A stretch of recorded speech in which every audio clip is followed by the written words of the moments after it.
اعوذ باللہ من الشیطان الرجیم، بسم اللہ الرحمن الرحیم۔ ناظرین کرام السلام علیکم۔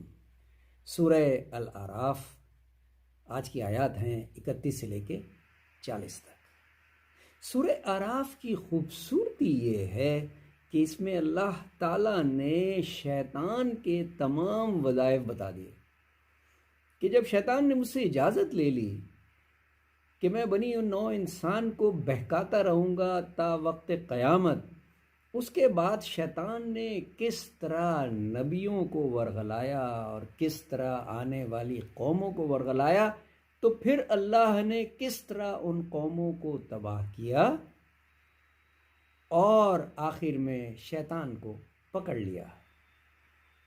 اس لیے میں اب آپ کو لفظی معنی کی بجائے عمومی مفہوم جو ان آیات کا ہوتا ہے وہ بتاتا ہوں، تاکہ اس سے آپ کو چیزیں سمجھ میں آ جائیں، کیونکہ اصل مقصد آپ کو یاد کرانا تو ہے نہیں، وہ تو آپ قرآن حکیم جب پڑھیں گے، تلاوت کریں گے ترجمے کے ساتھ، تو آپ کو چیزیں یاد ہوتی جائیں گی انشاءاللہ۔ تو آج کی آیات شروع کرتے ہیں۔ یا بنی آدم خذوا زینتکم عند کل مسجد وکلوا واشربوا ولا تسرفوا انہ لا یحب المسرفین۔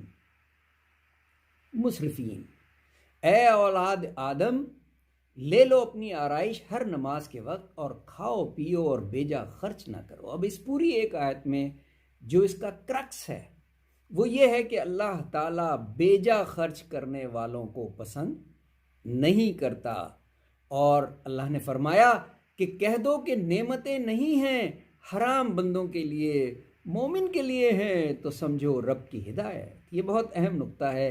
اللہ نے حرام کی بے حیائی، گناہ و زندگی۔ یہاں یہ آیت اس لیے آ گئی کہ آگے آنے والے دنوں میں حضرت لوط کی قوم کا ذکر آئے گا۔ شرک اور جھوٹا الزام جو تم باندھتے ہو خدا پر، وقت آخر لکھ دیا ہر قوم کا جو نہ بدلے گا کوئی۔ یہ بہت اہم ہے۔ اللہ نے اپنے نبیوں کو یہی کہا کہ اپنے قوم کو بتا دو کہ آخری وقت صرف اللہ ہی فیصلہ کرے گا اور وہ نہیں بدلا جائے گا۔ روز محشر مان لیں گے اپنی غلطیاں جب نہ پائیں گے رفیق اپنے، کافر تھے ان کے ہمراہ، لعنت کریں گے آپس میں، الزام دیں گے اپنوں کو، لعنت کریں گے آپس میں، الزام دیں گے اپنے کو، تم جانتے ہو جھٹلاتے تھے آیات میری، اب گزاریں گے ہم اونٹ کو سوئی کے ناکے سے۔ یعنی اللہ تعالیٰ اس قدر انہیں مجبور کر دے گا کہ اونٹ سوئی کے ناکے سے گزر جائے۔ صدق اللہ العظیم، صدق اللہ۔